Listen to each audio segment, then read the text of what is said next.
Good morning dear students. Last time हमने किया था colour formation and magnetic properties जो थी हमारी कवर हो चुकी है प्रीवियस लेक्चर में। ठीक है, उसके बाद जो है वो हम आज डिस्कस करेंगे 3 इंपॉर्टेंट प्रॉपर्टीज़। ठीक है, उनको 1 बाय 1 डिस्कस करेंगे और लास्ट में जो है वो थोड़ा सा उनको नॉलेज पॉइंट ऑफ व्यू से भी देखेंगे।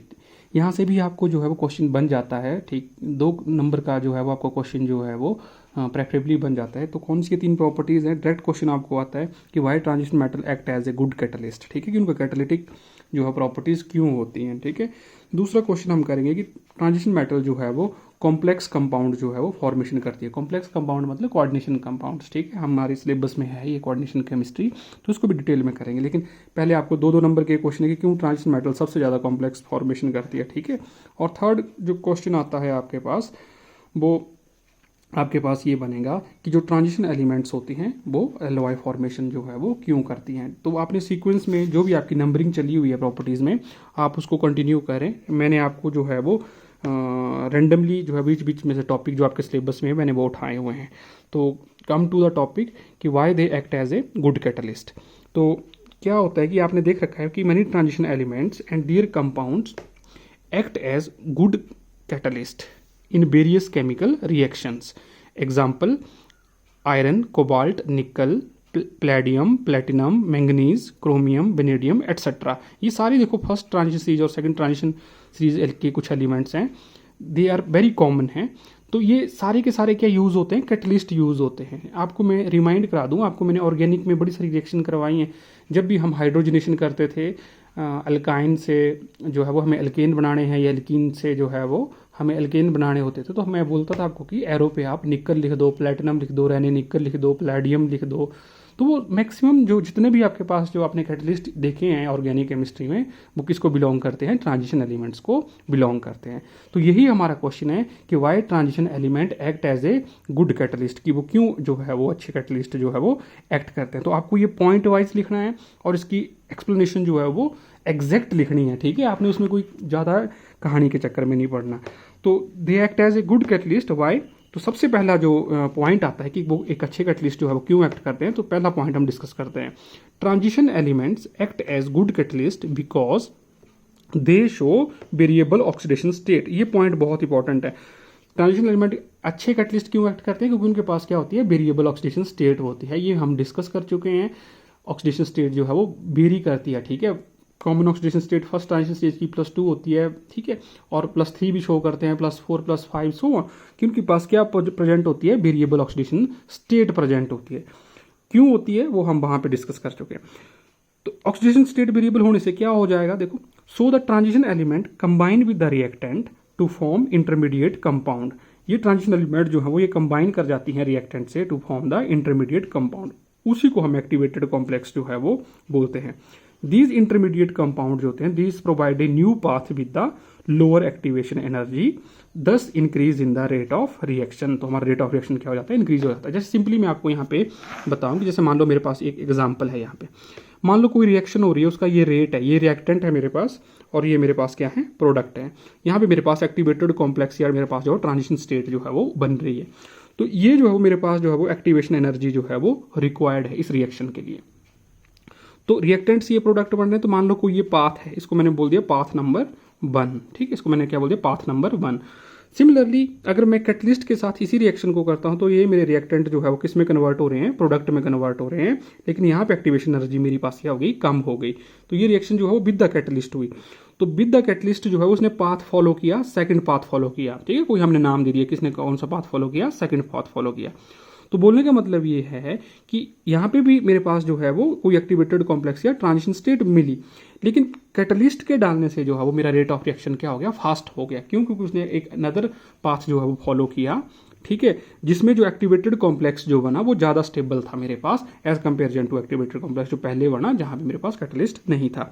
तो कैटलिस्ट ने क्या किया कि रिएक्टेंट के साथ मिलके जो है वो एक हमारे पास जो है वो कम एनर्जी वाला क्या बना दिया? वहाँ पे एक्टिवेटेड कॉम्प्लेक्स या इंटरमीडिएट बना दिया, जिससे मेरी एक्टिवेशन एनर्जी क्या हो जाती है? लो हो जाती है, और रेट ऑफ रिएक्शन क्या हो जाता है? हाई हो जाता है। ठीक है, और ऐसा तभी पॉसिबल है जब आपके कैटलिस्ट के पास क्या प्रेजेंट हो, वेरिएबल ऑक्सीडेशन स्टेट प्रेजेंट हो। तो मेन आपका जो फर्स्ट पॉइंट है वो रिलेटेड है वेरिएबल ऑक्सीडेशन स्टेट से। तो आप पहला पॉइंट बोल सकते हो कि transition element act as a good catalyst because they have variable oxidation states होती हैं, ठीक है। फिर ये इंटरमीडिएट क्या करता है, ये इंटरमीडिएट जो होगा वो आपका रेडली डिकम्पोज कर जाता है to give the product and original catalyst को यह रीजनरेट कर देता है, ठीक है। तो हो सकता है कि यहाँ पे कैटलिस्ट जब मैंने स्टार्टिंग में लिया तो उसकी ऑक्सीडेशन स्टेट कुछ और हो, जब इसने इंटरमीडिएट बनाया तो वहाँ पे जो है वो ऑक्सीडेशन स्टेट इसकी चेंज हो गई हो, और जब ये प्रोडक्ट बन गए और दोबारा रीजनरेट हो गया तो वापस अपनी ओरिजिनल ऑक्सीडेशन स्टेट में आ जाता है।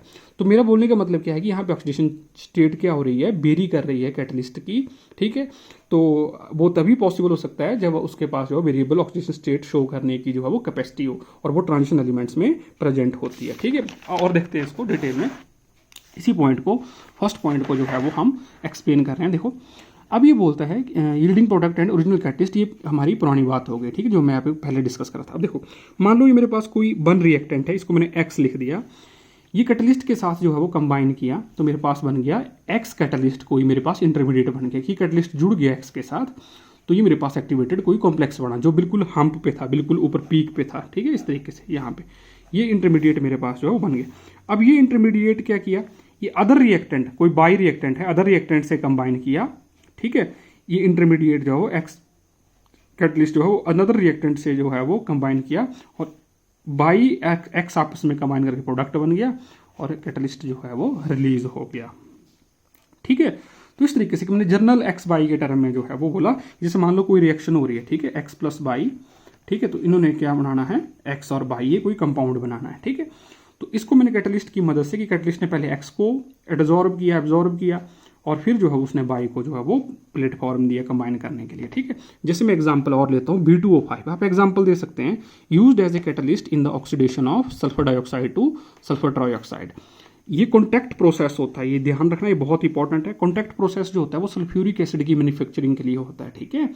ओलियम से जो है वो हम वहाँ पे जो है वो सल्फ्यूरिक एसिड जो है वो कैसे बनाते हैं, ठीक है, या पूरा डिटेल प्रोसेस है, उस प्रोसेस में नहीं हम जाएंगे। तो बेनेडियम पेंटॉक्साइड जो है वो मेनली मेरा क्या होता है, कैटलिस्ट होता है।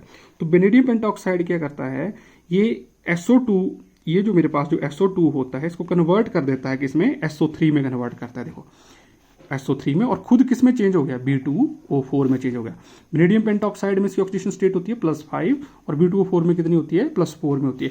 अदरवाइज SO2 से SO3 को कन्वर्ट करने के लिए जो है वो बहुत ज़्यादा एक्टिवेशन एनर्जी रिक्वायर्ड होती है, लेकिन ये अल्टरनेटिव पाथ फॉलो करता है और यहाँ पे जो है वो एक्टिवेशन एनर्जी जो है वो कम जो है वो हमारे पास जो है, क्योंकि इसकी अगर एरियल ऑक्सीडेशन करनी हो ना SO2 टू SO3 की तो बहुत ज़्यादा एनर्जी चाहिए। लेकिन बेनेडियम पेंटॉक्साइड ये करता है, इसको अपने साथ रिएक्ट करके इसी को ऑक्सीजन ट्रांसफर कर देता है और इसको अल्टरनेट पाथ जो है वो फॉलो करवाता है। अब ये जो B2O4 होता है, अब ये एयर से खुद इजिली ऑक्सीडेशन ले लेता है और खुद किस में कन्वर्ट हो जाता है, बेनेडियम पेंटॉक्साइड में कन्वर्ट हो जाता है। ये मैंने बैलेंसिंग की और कुछ नहीं। तो +4 से ये एयर में किस में कन्वर्ट हो गया, ओरिजिनल स्टेट में +5 में आ गया। तो ये कैटलिस्ट का एक जो है वो रोल होता है कि कैसे जो है वो आपके पास जो है वो एक्टिवेशन एनर्जी को क्या करेगा, लो करेगा और रिएक्टेंट से प्रोडक्ट बनाने में जो है वो हेल्प करेगा, ठीक है। तो ऐसा क्यों पॉसिबल हुआ, ये मैंने फर्स्ट पॉइंट को ही वैलिडेट किया। So vanadium can exhibit variable oxidation state, ये एग्जिबिट करता है oxidation state between +5 to +4 and then come back again to the +5। इस वेरिएबल ऑक्सीडेशन स्टेट की वजह से ये एक्ट किया, ठीक है। तो ये जो है वो अपने एक एग्जांपल जो है वो मैंने इसमें कोड किया आपको, वेरिएबल ऑक्सीडेशन स्टेट का। जब भी आप इसका रीजन लिखोगे why transition element act as a good catalyst, तो पहला पॉइंट बनना कि they show variable oxidation state and give this example vanadium pentoxide का, कि कॉन्टैक्ट प्रोसेस में H2SO4 मैन्युफैक्चरिंग में इसको यूज करते हैं और ये हेल्प करता है सल्फर डाइऑक्साइड से सल्फर ट्राइऑक्साइड में, ठीक है। इसको भी लिखें कि B2O4 ऑक्सीजन से कंबाइन करके क्या बना देगा, दोबारा B2O5 बना देगा, ठीक है। सिमिलरली मैंने इसमें लिखा है कि decomposition of bleaching powder can be explained by the cobalt salt, ठीक है। अगर आप ब्लीचिंग पाउडर का जो सोल्यूशन होता है, ब्लीचिंग पाउडर की जो डिकम्पोजिशन होती है, ब्लीचिंग पाउडर होता है हमारे पास CaOCl2, ठीक है, कैल्शियम ऑक्सीक्लोराइड। तो ब्लीचिंग पाउडर को डिकम्पोजिशन में कौन हेल्प करता है, कोबाल्ट जो है वो हेल्प करता है, ठीक है। तो उसमें कोबाल्ट जो है वो फ्लिप करता है +2 से +3, +3 से +2 ऑक्सीडेशन स्टेट में, ठीक है। तो ये ध्यान रखना है आपने, ये ऐसे ही मैंने आपको पॉइंट ऐड किया इसमें। सेकंड पॉइंट आता है आफ्टर ऑक्सीडेशन स्टेट के बाद, in some cases the transition metal provide a suitable large surface area for the adsorption of reactants. ठीक है, ये एडजॉर्प्शन थ्योरी आ गई।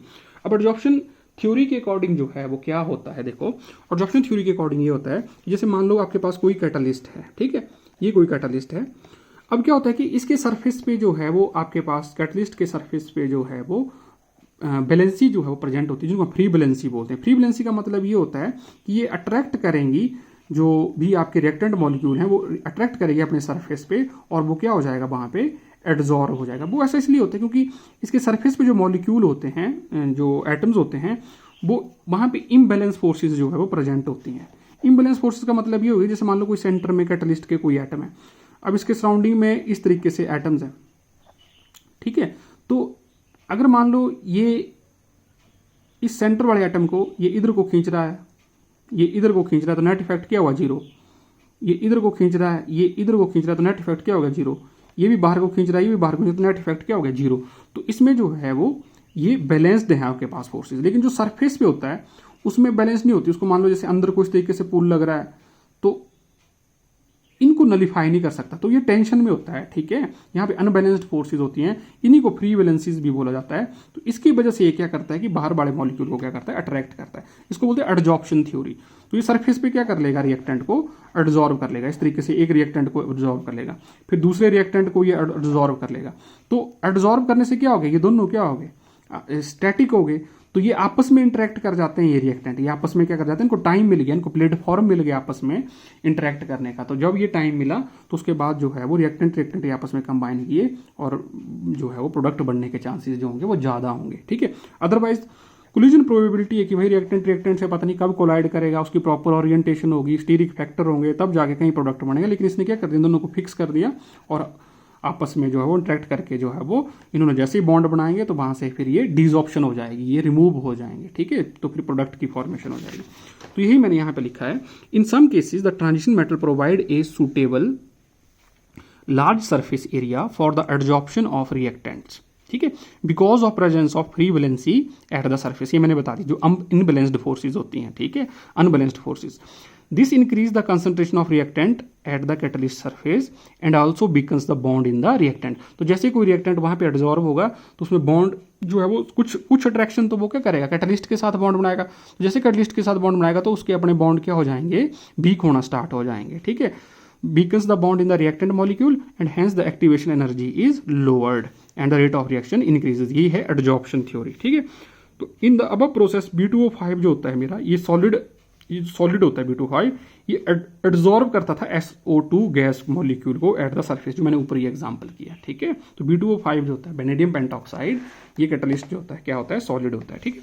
तो ये भी आप एक्सप्लेन कर सकते हो कि इसके सरफेस पे क्या होती है, फ्री वैलेंसीज होती हैं। थर्ड पॉइंट आता है कि as a transition element possesses partially filled d orbital. इनके पास क्या होते हैं, पार्शियली फील्ड होते हैं, इनकम्प्लीटली फील्ड डी ऑर्बिटल होते हैं, ठीक है। तो उनके पास, बोलने का मतलब है कि इनके पास डी में कुछ जगह बची हुई होती है, so they have vacant d orbital, so they possesses capacity to form the intermediate. मान लो किसी इंटरमीडिएट को जो है वो उसके साथ उसने बॉन्ड बनाना है या उससे इलेक्ट्रॉन एक्सेप्ट करने हैं, तो वो डी में क्या कर सकता है, उसको एकोमोडेट कर सकता है, ठीक है। तो इनके पास जो है वो कैपेसिटी होती है इंटरमीडिएट कॉम्प्लेक्स बनाने की। एंड मोर ओवर वहाँ पे हमारे पास अनपेयर्ड इलेक्ट्रॉन प्रेजेंट होते हैं। अगर उन अनपेयर्ड इलेक्ट्रॉन जो है वो अगर थोड़ी सी भी एनर्जी वो अब्जॉर्व करते हैं, ठीक है, कहीं से भी वो सोर्स हो सकता है, ये अब्जॉर्व करते हैं और उसी को क्या कर देते हैं, ये रीमिट कर देते हैं। और वही रीमिटेड एनर्जी जो होती है, it can be utilised in the form of activation energy. ये एक्टिवेशन एनर्जी की फॉर्म में क्या हो जाती है, यूटिलाइज्ड हो जाती है, ठीक है।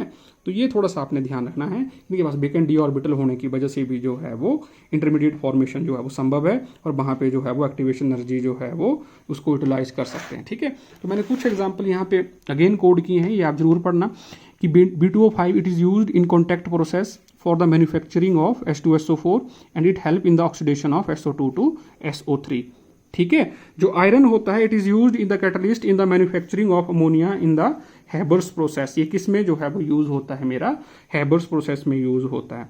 Molybdenum act as a promoter. Molybdenum मेरे पास क्या एक्ट होता है, ये प्रमोटर यूज होता है, ठीक है।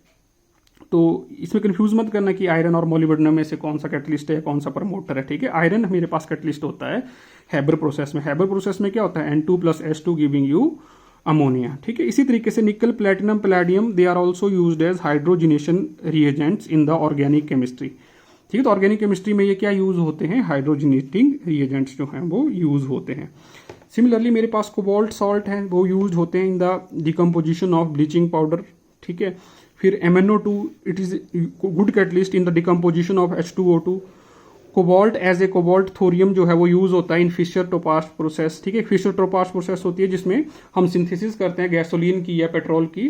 ठीक है, तो उसमें जो है वो ये यूज होगा cobalt thorium in the Fischer Tropsch process में। ठीक है, तो सिमिलरली मेरे पास एक प्लेटिनम होता है, जो प्लेटिनम इलेक्ट्रोड होता है। तो ये प्लेटिनम इलेक्ट्रोड जो होते हैं वो एज ए स्पॉन्जी प्लेटिनम जो है वो यूज किए जाते हैं in the manufacturing of H2SO4 in the contact process. तो कॉन्टैक्ट प्रोसेस में जो है वो प्लेटिनम का ही हम इलेक्ट्रोड लेते हैं, और मैक्सिमम आपने इलेक्ट्रोकेमिस्ट्री में देखा है कि वहां पे हम किसका इस्तेमाल करते हैं, प्लेटिनम इलेक्ट्रोड का इस्तेमाल करते हैं। ठीक है, तो प्लेटिनम जो है वो इसमें spongy platinum manufacturing of H2SO4 में कॉन्टैक्ट प्रोसेस में यूज होता है। ठीक है, तो ये हमारे पास टॉपिक था कैटलिस्ट कि ये क्यों जो है वो एक्ट करते हैं। ठीक है, तो थोड़ा सा मैं आपको और इसमें थोड़ा सा ऐड कर रहा हूँ इसमें। ठीक है, कि कैटलिस्ट में ये भी आप याद रख लें तो अच्छी बात है। ठीक है, कैटलिस्ट के साथ साथ यहाँ पे मैंने छोटी सी लिस्ट बनाई हुई है कि जिगलर नाटा कैटलिस्ट हमारे पास होता है। ठीक है, इसका एग्जाम्पल है titanium tetrachloride TiCl4 plus triethyl aluminium. ठीक है, ये पॉलीमराइजेशन में यूज होता है, एल्कीन की जब हम पॉलीमराइजेशन करते हैं।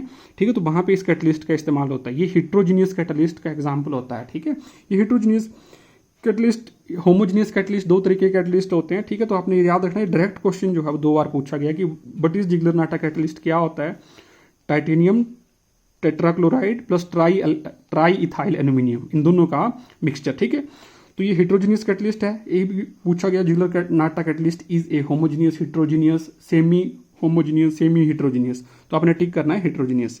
लिंडलर कैटलिस्ट होता है ऑर्गेनिक केमिस्ट्री में, आपने यूज किया है कि palladium barium sulphate poisoned with quinoline, तो वहां पे ये रिडक्शन करता है। आपने बर्च रिडक्शन और आपने जो है लिंडलर कैटलिस्ट की प्रेजेंस में रिडक्शन दोनों इकट्ठी पढ़ते हैं जब हम एल्काइन से एल्कीन बनाते हैं। तो सिलेक्टिव रिडक्शन होती है लिंडलर कैटलिस्ट और हमारे पास जो है वो बर्च रिडक्शन में। तो वहां पे हमारे पास जो है वो एल्काइन से क्या बनता है, एल्कीन पे ही रिएक्शन रुक जाती है, फिर एल्केन नहीं बनते।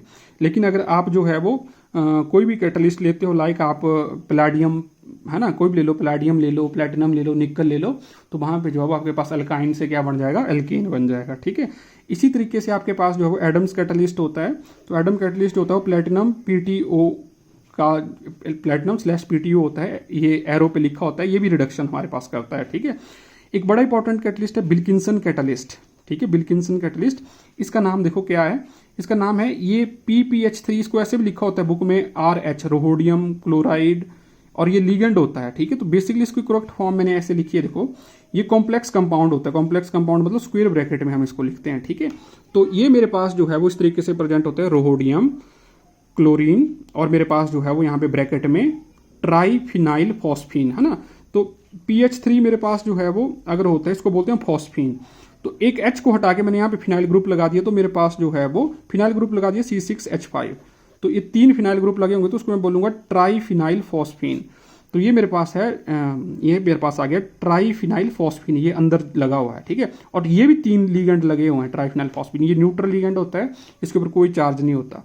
और ये मेरे पास chlorine as a Cl negative present होता है। तो इसका जो नाम आता है मेरे पास वो किस तरीके से आता है, क्लोरिडो, है ना, अल्फाबेटिकली क्लोरिडो।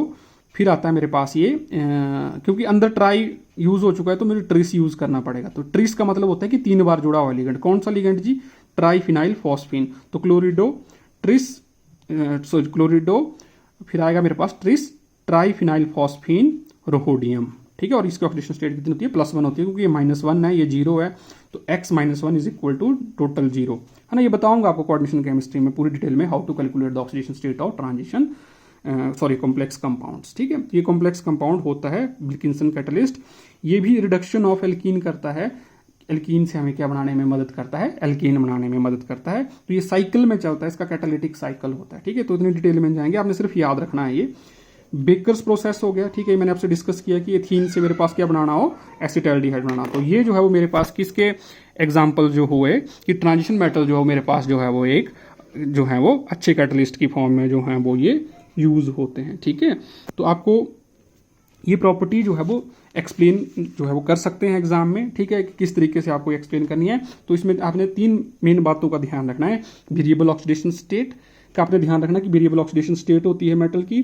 दूसरा आपने इसमें ध्यान रखना है कि इसमें जो है वो सरफेस पे जो है फ्री बैलेंसेस होती हैं, ठीक है, जिसकी वजह से जो है वो ये सरफेस पे एब्जॉर्ब कर लेती है।